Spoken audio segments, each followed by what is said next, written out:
तो आज हम जिस कहानी को समझने वाले हैं उसका नाम है जिस दिन मैं अपने भविष्य से मिला।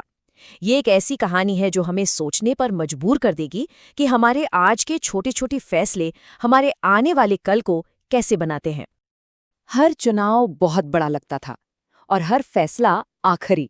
ये एहसास हम सबको कभी ना कभी तो होता ही है ना? एक ऐसा पल जब आगे क्या करना है इसका बोझ इतना ज्यादा हो जाता है कि हम बस सुन पड़ जाते हैं, कुछ कर ही नहीं पाते।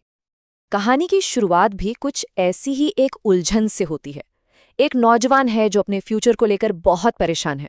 उसे समझ नहीं आ रहा है कि कौन सा रास्ता चुने, और इस कंफ्यूजन में वो पूरी तरह से रुक सा गया है।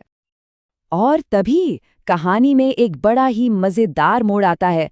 उसकी मुलाकात एक ऐसे अजनबी से होती है जो भविष्य से आया है और उसके पास एक बहुत जरूरी मैसेज है। भविष्य से आए उस इंसान ने सिर्फ इतना कहा, मैं तुम्हें देख रहा हूं। सिर्फ 3 शब्द, लेकिन इनमें एक अजीब सी चेतावनी थी, एक जिम्मेदारी का एहसास। पर इसका मतलब क्या था? उस रहस्य भरे मैसेज का पहला हिस्सा था, हर छोटा चुनाव मायने रखता है। मतलब हमारे रोज के वो छोटे छोटे काम जो हमें लगते हैं कि कोई फर्क नहीं पड़ता, असल में वही सबसे ज्यादा अहम होते हैं। जरा यहाँ देखिए, एक तरफ है खाली बैठे रहना, तो दूसरी तरफ है कुछ नया करने की कोशिश। एक तरफ पढ़ाई छोड़ देना, तो दूसरी तरफ उस पर ध्यान लगाना। जंक फूड खाना या फिर सेहतमंद खाना चुनना। यही छोटे छोटे फैसले एक कमजोर या एक मजबूत भविष्य की नींव रखते हैं। इस मुलाकात के बाद कहानी के हीरो को एक बहुत जरूरी बात समझ आती है कि असली ग्रोथ का राज किसी बड़े एक दिन वाले बदलाव में नहीं, बल्कि रोज लिए जाने वाले छोटे छोटे कदमों में छिपा है। इससे हम कह सकते हैं इंक्रीमेंटल ग्रोथ। इसका सीधा सा मतलब है कि विकास कोई स्विच नहीं है जो अचानक ऑन हो जाए। ये तो आज उठाए गए छोटे छोटे कदमों का नतीजा है। ये वो हिम्मत है जो तब भी कोशिश करती रहती है जब नतीजा दूर दूर तक दिखाई ना दे रहा हो। तो ये सिद्धांत सुनने में तो अच्छा लगता है, पर इसे असल जिंदगी में कैसे उतारा जाए? चलिए देखते हैं कि कहानी के हीरो ने इस सोच को अपने कामों में कैसे शामिल किया। भविष्य से मिली उस चेतावनी के बाद उसने जानबूझकर, सोच समझकर छोटे छोटे चुनाव करना शुरू कर दिया।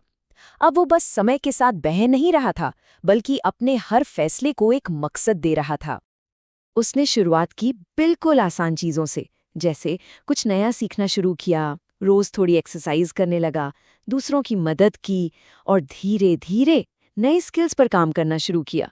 और समय के साथ इन्हीं छोटे छोटे कामों से एक बहुत बड़ा बदलाव आने लगा। और सबसे जरूरी बात ये थी कि वो ये सब किसी और को दिखाने के लिए नहीं कर रहा था, बल्कि उस इंसान के लिए कर रहा था जो वो आगे चलकर बनना चाहता था। जो मोटिवेशन थी वो बाहर से नहीं बल्कि अंदर से आ रही थी। कहानी के आखिर तक आते आते ये तस्वीर बिल्कुल साफ हो जाती है।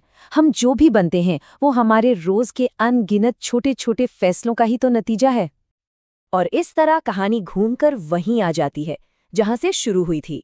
भविष्य का वो चेहरा जो पहले एक चेतावनी बनकर आया था, अब एक गाइड की तरह है, एक याद दिलाने वाला कि हमारा आने वाला कल हमें आज देख रहा है। और इस पूरी कहानी का निचोड़ बस इस एक लाइन में है, आज के छोटे चुनाव ही कल का व्यक्तित्व बनाते हैं। ये एक ऐसी बात है जो शायद हमेशा याद रखी जानी चाहिए। तो बस जाते जाते एक सवाल, आज ऐसा कौन सा एक छोटा सा चुनाव किया जा सकता है जो आने वाले कल को एक बेहतर दिशा दे सके?